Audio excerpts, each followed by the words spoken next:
मेरे प्रिय बच्चे, इस संसार में जितने भी मनुष्य हैं, उनमें से कुछ ही के पास यह संदेश पहुंचेगा और उनमें से भी किसी एक के लिए यह संदेश होगा, और वह तुम हो मेरे प्रिय बच्चे। इसलिए संदेश को पूरा सुनना, क्योंकि यह तुम्हारे लिए बहुत आवश्यक है। मेरे प्रिय बच्चे, जब मनुष्य पर ईश्वर की असीम कृपा बरसती है, तब इस संसार में कुछ भी संभव हो जाता है। मेरे प्रिय बच्चे, जिसे लगता है कि किसकी जीत अभी हो नहीं सकती, वह भी जीत जाता है।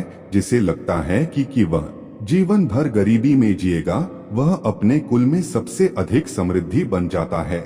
ऐसा व्यक्ति जिसने अध्यात्म का नाम भी ना सुना होगा, वह भी ईश्वर की कृपा के अधीन हो जाता है। मेरे प्रिय बच्चों, तुम्हें यह संदेश मिला है क्योंकि तुम अब विजय हासिल करने वाले हो, और इसलिए इस संदेश को सुनना तुम्हारा धर्म है। तुम बहुत ही सौभाग्यशाली हो, क्योंकि तुम पर अब ईश्वर की कृपा बरसने वाली है। तुम्हारे जीवन में अब वह घटित होने वाला है जो उसकी तुमने कल्पना की थी, और जो तुम्हारे जीवन में बहुत पहले घटित हो जाना चाहिए था। इसका चुनाव महादेव जी कर लेते हैं, उसके लिए वह स्वयं ही मार्ग प्रशस्त करने लगते हैं। अब तुम पूरी तरह से चिंता में डूबे हुए थे और अपने भविष्य का जरा भी विचार नहीं कर पा रहे थे। उन चरणों में तुमने अध्यात्म का सहारा लिया। तुम महादेव की गोद में आना चाहते थे, और उस क्षण ही तुमने बेहतर और सटीक चुनाव किया। भले ही तुम्हें अभी यह समझ ना आ रहा हूँ, किंतु आगे चलकर तुम जहाँ देख पाओगे कि तुमने पहले जो बीज बोए हैं, वह कितने बड़े वृक्ष के रूप में हो चुके हैं। ऐसा वृक्ष जिनकी शाखाएं, जिनकी पत्तियां, जिनके फूल और फल तुम्हें जीवन भर ला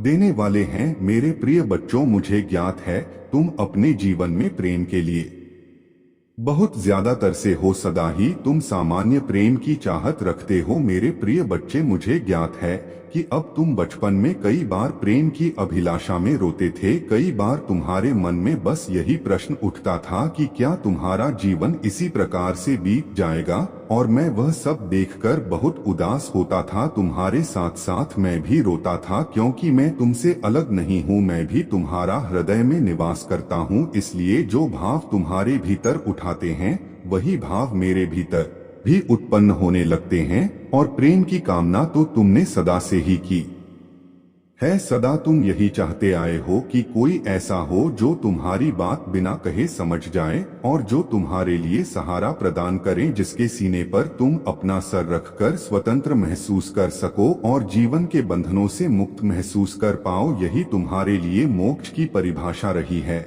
लेकिन तुम्हारे साथ ऐसी ऐसी घटनाएं घटित हुई हैं कि तुम जीवन में कई समस्याओं से उलझते चले गए। हर बार एक के बाद एक कोई ना कोई समस्या आती ही रही, जबकि तुम्हारे मन में अपनों के लिए सदा प्रेम ही रहा। तुम सदा सबको प्रेम ही देना चाहते थे, और उन सब के लिए जो तुम्हारे अपने हैं, जो तुम्हारे करीबी है, कुछ ना कुछ करते रहना चाहते थे। तुम सदैव सबकी भलाई का ही विचार करते रहे। सबके जीवन शैली को बेहतर बनाने की तुम्हारी इच्छा रही है, और इसी के चलते तुमने बहुत सी कल्पनाएं हैं भी है। ऐसी कल्पनाएं जिसमें तुमने अपने जीवन को बहुत बेहतर ढंग से देखा है, और न केवल अपना जीवन बल्कि अपने से जुड़े हुए सभी लोगों का जीवन तुमने बेहतर करने की कल्पना की है। मेरे प्रिय, यह प्रमाणित करता है कि तुम्हारा हृदय बहुत स्वच्छ है, तुम्हारा हृदय बहुत निर्मल है, और तुम कभी भी किसी का बुरा नहीं चाहते हो।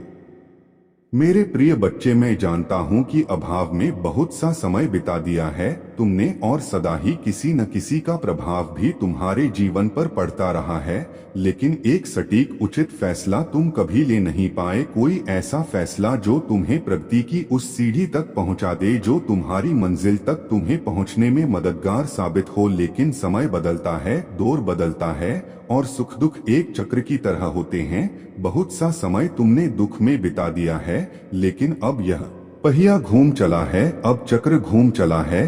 अब बारी दुख की नहीं है, अब तो सुखों की बारी है।